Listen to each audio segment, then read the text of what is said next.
At this time, I'd like to do a little addition to share using Google Earth the trail forged by these wonderful pioneers and their opportunity to, again, do hard things.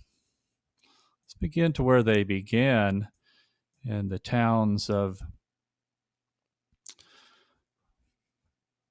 Paragoon and Parawan on the banks of the Lesser Salt Lake, not the Great Salt Lake, the Lesser Salt Lake. From Paraguna, they would go up Reds Canyon and cross over into Panguitch. And as I mentioned, there was a tremendous amount of connection at Panguitch with the leadership of those who would go ahead with Seavey, Red, and Smith. From Panguitch, instead of going down towards Bryce Canyon, they would head across to now a ghost town, Winslow, up the canyon here and across over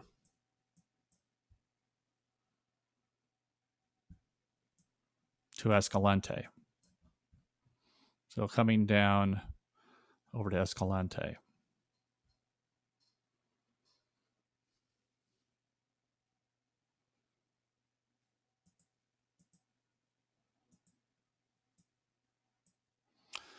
As you go through Escalante at the very edge of town, you will notice that there is a wonderful visitor center and trail visitor site that's been put together. Great starting spot if you want to visit the trail. Continue north, and very soon you will come to the location where the Pioneer Trail leaves the highway as this heads up to Boulder.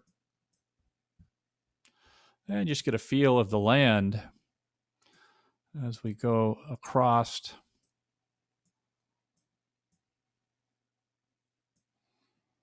the mini springs. Here's Butler Wash that would serve as you notice, this goes down into the river and back out. This is the one route that would be to the new Halls Crossing further up the river. But the original Pioneer Trail tried to avoid all of these rock gullies and couldn't go south because of the 50-mile cliffs. And so let's go ahead and take a good close look at Dance Hall Rock.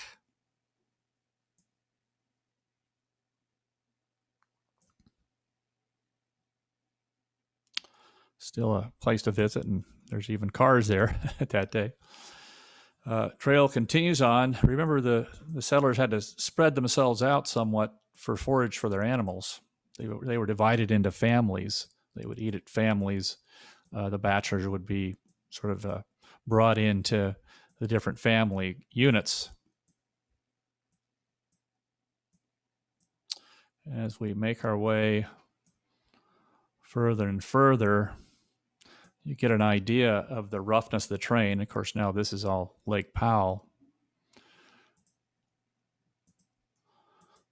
But the trail ends as the trail comes closer to this notch. Hard to believe. Again, people visiting the notch that would go down, across, and then down to the river. Now with Lake Powell in the way, that actually right over here is this register rock where a number of the pioneers carved their names. And then they found great forage as those, can you believe it, 28 wagons crossing in a day. They go up Cottonwood Canyon, get an idea as they go and exploring. Look at all of these box canyons. Easy to get lost. This is called the Dugway as they leave the canyon up a sand hill across and up this area that I guess we'll call Little, little hole in the rock. As we go up to the solid rock facing, we need to, again, go across and head up what was called the chute, which makes its way over to Gray Mesa. Gray Mesa is a large flat area, a little respite. There's actually some forage up here. Overlooks the goosenecks of the San Juan River.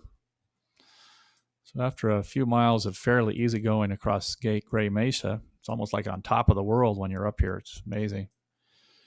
They again encounter a descent, and you can just see no place for descent here, except here where Hobbs follows the mountain sheep down and comes down off the cliff. From here, they go a little more easternly direction across Hermit Lake. At that time, there was a lake here. And again, some forage. Continue to head east. They've got to go around some of these main canyons, particularly Grand Gulch, which is insurmountable. So that connects up with Highway 263 now and goes down what's called Fry Canyon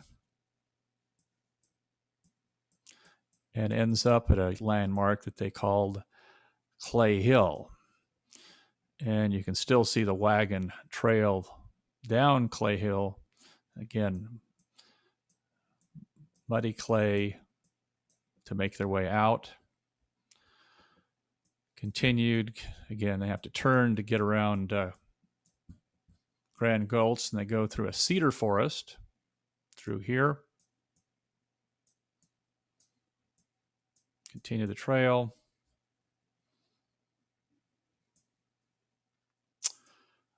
And here's the very tip of Grand Gulch. They go around it. And this area they call Mormon Flats. And then just past that area is where the original exploratory group with Red, CV, Hobbs, Merrill found this Salvation Knoll. So that's still there with a really nice trail to the top. And from there, you can see the Blue Mountains. From there, Hobbs got his bearings and realized they had to go back and turn south. And so going south next to Grand Gulch today, with following mostly where Highway 261 is, you leave the highway, head down what they call Muley Twist Canyon, which is really just following a ridge route down and connecting and with this barrier of Cone Ridge. From there, heading towards the river. They were able to go up Navajo Springs, but the wagons had to go all the way to the river, turn around, and go up what's called today San Juan Hill. They had to get away from the river because of this large gulch they call Butler Wash. So they were able to cross the wash and then head towards the river basin of Bluff.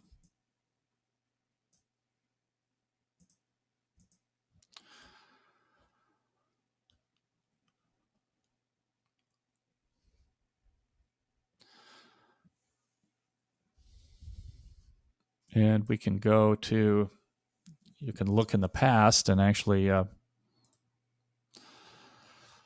see Bluff many years ago and find that there really was no Fort Bluff there. Let's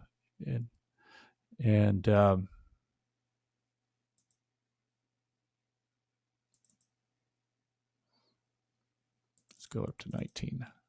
Make sure we go up all the way to today.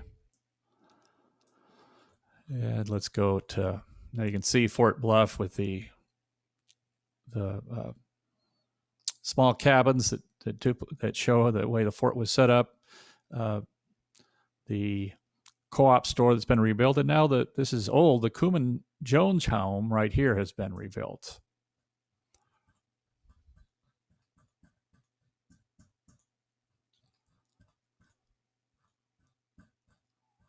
Let's go all the way down here.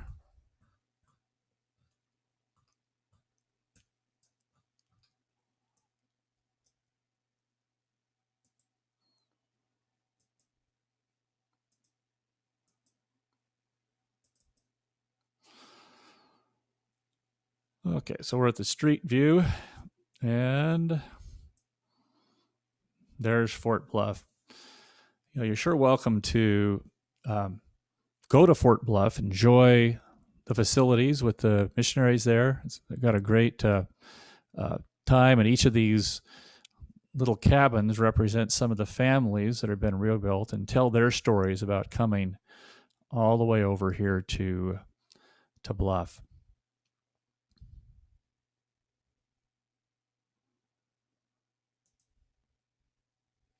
There's also online some great resources at the Hole in the Rock Foundation, Fort Bluff. Great resources to look up if you have family involved. And you're always welcome just to go and visit. I'd like to end on an interesting note. We have a short video of some of the original trail veterans dancing, just like they danced at Dance Hall Walk. This is from the Cooman Jones collection. So I hope that'll be enjoyable to end us today. So here are some of the people you're going to be able to see in this little recording. Cooman Jones with one leg, Leona Nelson, Margaret Adams, Jenny Decker Woods, Carolyn Wed, Sarah Perkins, Charles Watson. And they had many happy memories about the trail experience, interesting enough.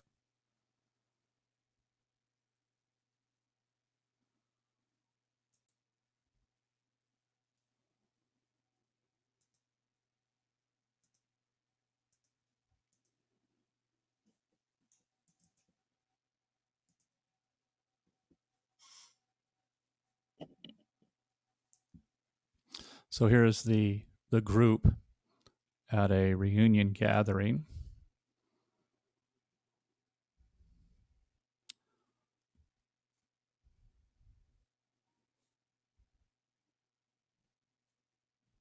The ladies look all dressed up and happy to make new acquaintances. And there's Cooman Jones, who became the bishop after his father-in-law, Jens Nelson, passed away. This time they were asked to show how they danced on the trail.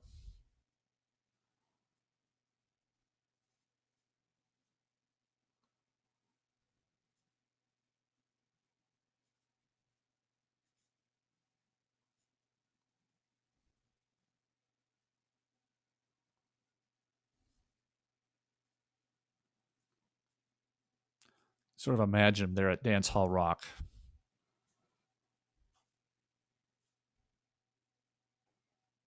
And those women taking care of all of those children on the desert.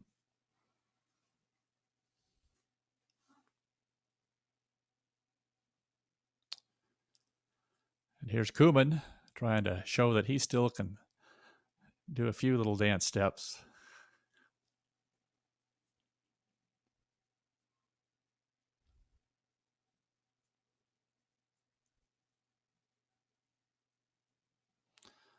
Cooman always kept busy. You see those piles of chopped lumber. He would every day chop lumber for not only his household and his family for the winter, but anyone else. He was extremely fair and felt that if the co-op was making too much money, they should share it back, not charge as much money, and share it back with the natives.